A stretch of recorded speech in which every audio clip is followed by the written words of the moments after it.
4th Air Commandos at Tan Son Nhut fly armed Gooney Birds called the AC-47. When an aircraft reaches its patrol area, it orbits waiting for orders. If a call comes for close air support, the AC-47 moves in with its 3 side-firing miniguns.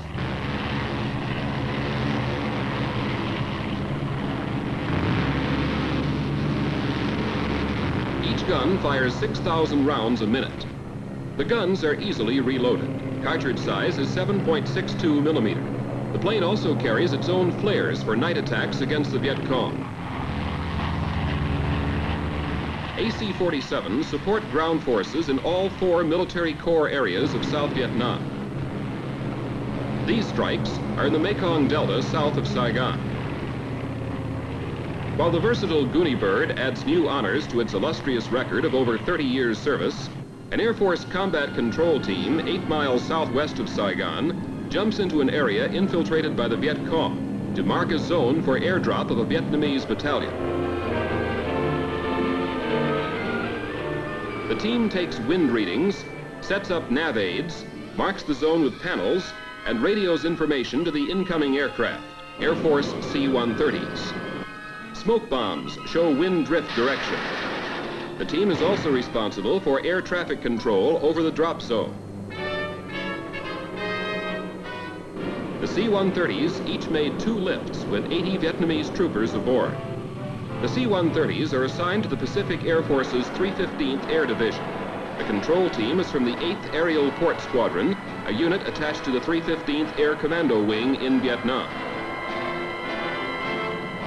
The mission is a success and marks the first time a combat control team has parachuted into a combat zone.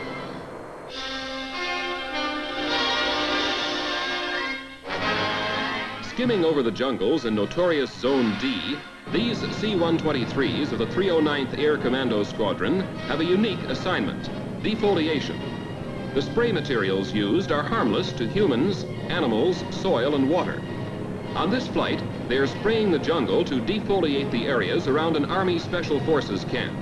With the camp's perimeter stripped of foliage, there is less chance of a surprise VC attack. Defoliation, an important Air Force mission in support of our ground forces.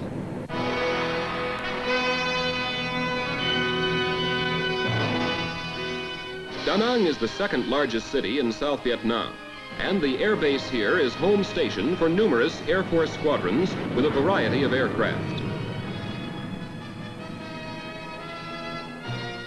On an installation of this size, ordnance storage and its on-base movement are major operations. The 6252nd Munitions Maintenance Squadron handles Danang's huge ammo storage area and delivers ordnance to the base's many squadrons for aircraft loading.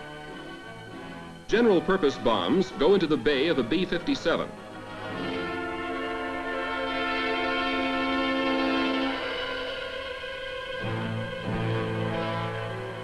In another area, F-4Cs are armed.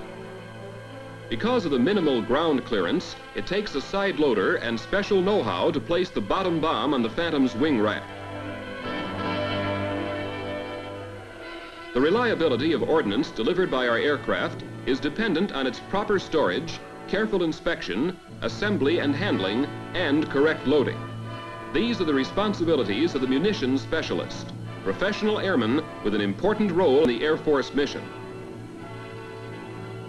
Flying from their base at Danang, B-57 Canberras of PACAF's 8th Tactical Bomb Squadron head for Vietcong encampments discovered some 60 miles to the south.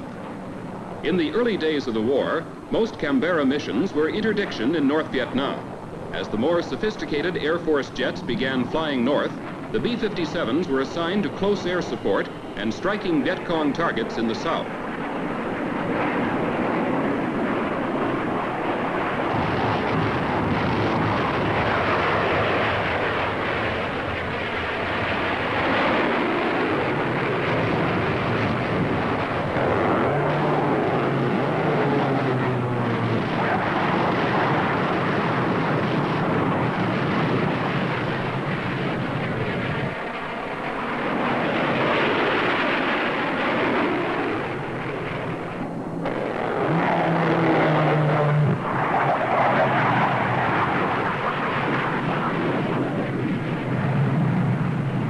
more than 1,500 missions to their credit, the B-57 crews of the 8th Tactical Bomber Squadron recently completed their third 2-month rotational tour at Danang Air Base.